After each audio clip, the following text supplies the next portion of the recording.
El libro de Esther es uno de los más emocionantes y curiosos en la Biblia. La historia se desarrolla más de 100 años después del exilio babilonio de los israelitas, y aunque algunos judíos sí regresaron a Jerusalén, recuerda a Esdras y a Nehemías, muchos no lo hicieron.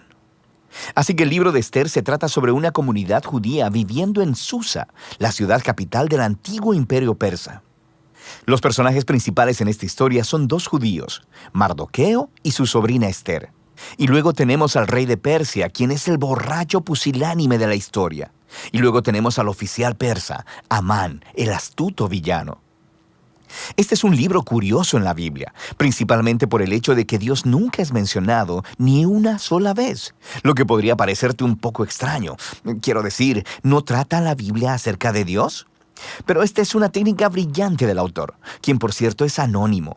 Es una invitación para leer la historia buscando la actividad de Dios, y hay señales de ella por todos lados. La historia está llena de, entre comillas, coincidencias muy extrañas y giros irónicos, y todo esto te obliga a ver el propósito de Dios trabajando, pero detrás de escena. Profundicemos la historia.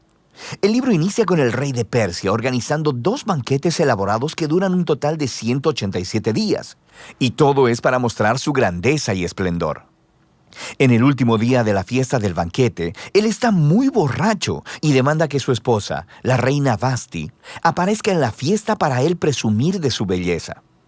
Ella se niega y en su furia borracha, el rey repudia a Vasti y establece el ridículo decreto de que todos los hombres persas deben ahora ser los amos de sus propias casas.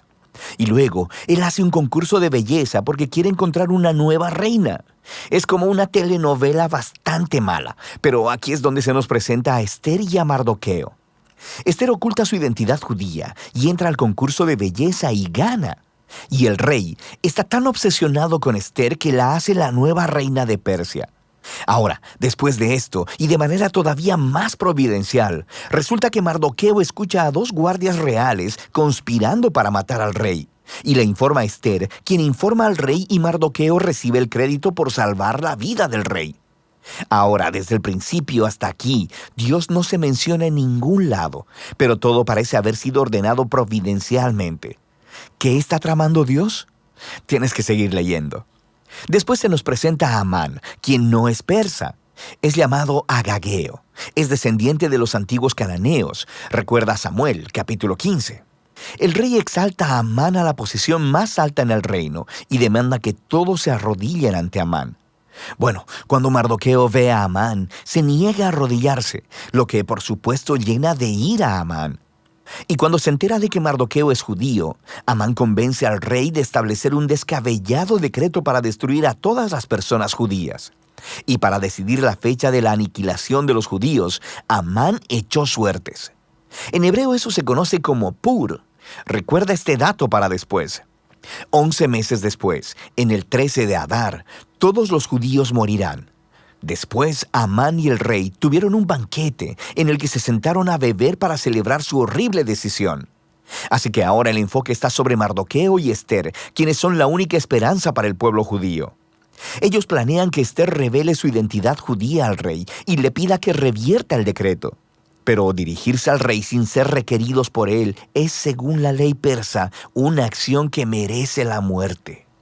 Así que en una declaración clave, Mardoqueo está seguro de que incluso si Esther se mantiene en silencio, la liberación de los judíos vendrá de algún otro lugar. Y luego Mardoqueo se pregunta en voz alta y dice, ¿quién sabe? Quizá fuiste hecha reina para este mismísimo momento.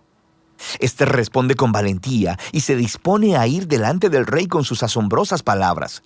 Si perezco, que perezca. Sabiendo lo que sigue, vemos el irónico giro de todos los planes malvados de Amán. Esther recibe al rey y a Amán en un primer banquete y les dice que quiere hacer una petición especial a ambos en un banquete exclusivo al día siguiente. Amán sale del banquete completamente borracho y ve a Mardoqueo en la calle. Él se llena de ira y ordena que una gran horca o estaca sea construida para que Mardoqueo sea colgado en ella por la mañana. Parece que las cosas no pueden ir peor para los judíos y para Mardoqueo, pero de repente la historia da un giro. Sucede que esa noche el rey no puede dormir y hace que le lean las crónicas reales para tener una buena lectura en la cama. Y resulta que escucha acerca de cómo Mardoqueo salvó la vida del rey. Se le había olvidado completamente. Así que por la mañana, Amán entra para pedir la ejecución de Mardoqueo. Y el rey, en ese momento, ordena que Amán honre a Mardoqueo públicamente por haber salvado su vida. Así que ahora Amán debe guiar a Mardoqueo alrededor de toda la ciudad en un caballo real, diciéndoles a todos que lo honren. Este momento, la historia da un giro a todo el libro. Comienza la caída de Amán y el ascenso de Mardoqueo al poder. Mira cómo sucede.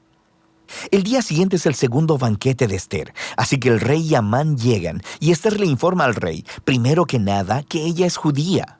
Y segundo, que Amán ha establecido un decreto para asesinarla a ella y a Mardoqueo, quien salvó su vida, y para asesinar a todos los judíos. El rey había bebido mucho, así que cuando escucha estas noticias, vuelve a desatar su furia borracha y ordena que Amán sea colgado en la misma horca o estaca que hizo para Mardoqueo. La manera en que acabó Amán fue irónica y macabra. Pero la ejecución de Amán no resuelve el problema del decreto para asesinar a todos los judíos. Así que el enfoque está ahora en Ester y Mardoqueo, mientras hacen un plan para revertir el decreto. Ellos descubren que el rey no puede revocar un decreto que ya ha establecido. Así que en lugar de eso, el rey encarga a Mardoqueo que elabore un contradecreto. En el día asignado en el que se supone que todos los judíos serían asesinados, el 13 de Adar, se le ordena ahora a los judíos que se defiendan y destruyan a cualquiera que haya conspirado para matarlos. Luego, Mardoqueo, Ester y los judíos de todos lados organizan banquetes y fiestas para celebrar este nuevo decreto, y Mardoqueo es exaltado en un lugar junto al rey. Eventualmente llega el día del decreto y los judíos triunfan sobre sus enemigos. Primero destruyen a la familia de Amán y luego a todos los otros oficiales persas que se habían unido al complot de Amán.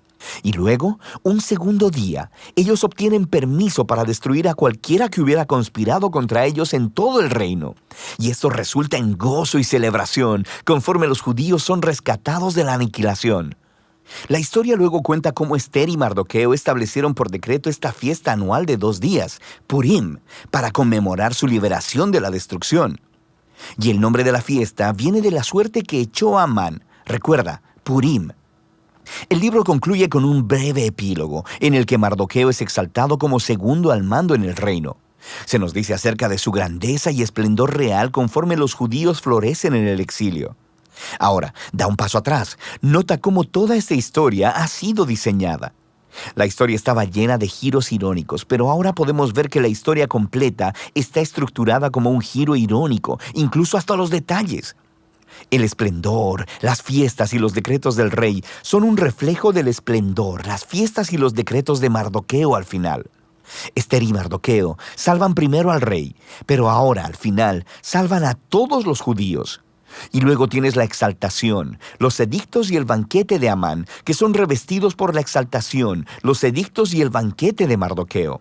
Y luego en el centro tienes las escenas en las que Ester y Mardoqueo hacen sus planes. Y luego, los 2 banquetes de Ester actúan como un marco alrededor del giro más grande de la historia, la humillación de Amán y la exaltación de Mardoqueo. Otra característica fascinante de este libro es la ambigüedad moral de los personajes.